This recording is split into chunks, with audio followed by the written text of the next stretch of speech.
Same thing for online, say, search ads, retargeting ads, that kind of thing, and a website.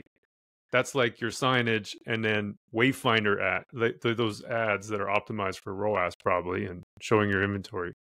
Those are more like wayfinding and maybe storefront signage rather than ads per se, the way we traditionally think of ads. Absolutely. And remember the bit that we just discussed around fulfillment bolted on at the end, because a digital availability ad doesn't work without fulfillment. Yeah. JP, just to build on that too, like the fulfillment part, like part of I used your paper actually in some of the reports that we were estimating. There's a return rate of around, I think, upwards of 40%, depending on the industry. Yeah.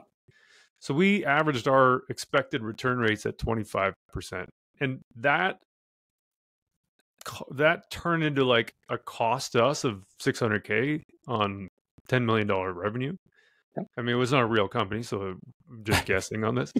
Like, that's not a small amount of money that we hadn't previously considered. I think if I did the math right, it's like 16%, 15% of our total revenue is going into just the cost of returns, let alone like having to resell that inventory and then restocking it and all that kind of stuff. So is like, how much of an underestimation do you think is happening in terms of the cost of the fulfillment part?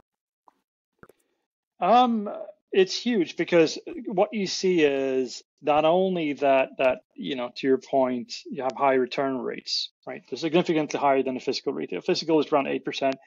Digital tends to be somewhere between 15 and 40.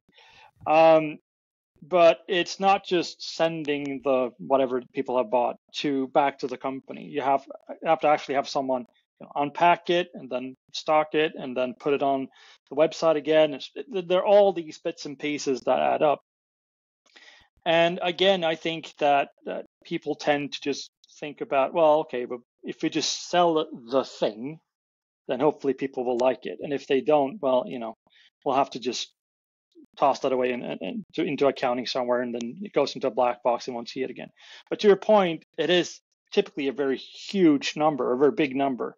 And when fulfillment already is very expensive and you add that on top, then suddenly what we found, and others have found the same, is that the higher penetration you get from e-commerce, the lower your profits get.